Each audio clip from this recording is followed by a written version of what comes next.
मी DG1 अलिबागमधून Omkar.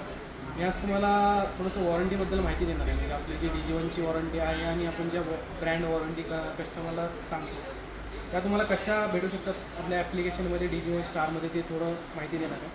तर आता आपल्याला पहिलं तर तुम्हाला DG1च्या ॲप्लिकेशनमध्ये गेल्यानंतर आपण पहिलं तर इथं मॉडेल सिलेक्ट करतो. समजा मी एक मॉडेल घेतो 55 UA 8350 आपण बघूया. आता ह्याच्यामध्ये तुम्ही आता इथे डिटेल्स जो ऑप्शन आहे तिथे गेल्यानंतर तुम्हाला इथे आपल्या DG1च्या वॉरंटी प्लॅन इथे तुम्हाला शो होतो. म्हणजे 1 इयरसाठी 1985, 2 वर्षासाठी तुम्हाला 3649 रुपये आहे. ही झाली आपली DG1ची वॉरंटी. आणि त्याच्यानंतर आपण ब्रँड वॉरंटी बघतो. आपली जी वन डायसची जी वॉरंटी आहे ते तुम्हाला चेक करायचं असेल तुम्ही डॉपबॉक्समध्ये गेल्यानंतर इथे बघा आपल्याला ऑप्शन आहे ब्रँड EW प्रोग्राम. आता ह्याच्यामध्ये समजा आता मी LGवरती सिलेक्ट करतो. आता ह्याच्यामध्ये तुम्ही बघताय तर इथं तुम्हाला कॅटेगरी पण आहे बघा. इथं तुम्हाला FHD आहे, HD आहे, QNED आहे, नॅनो आहे.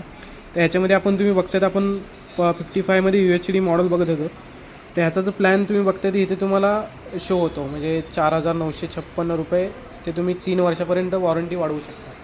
ह्याच्यामध्ये तुम्ही बघायला गेलात तर आपल्या कंपनीने खूप इझी केलेलं आहे. म्हणजे तुम्ही वॉरंटी जर तुम्हाला कस्टमरला स्विच करायचं असेल तर तुम्हाला इझिली इथे ड्रॉपबॉक्समध्ये ब्रँड वॉरंटी आणि नॉर्मल बाहेर तुम्हाला आपल्या DG1ची वॉरंटी मिळून जाईल. तर तुम्ही नक्की कस्टमरला स्विच करा आणि वॉरंटी जास्तीत जास्त सेल करा. थँक्यू.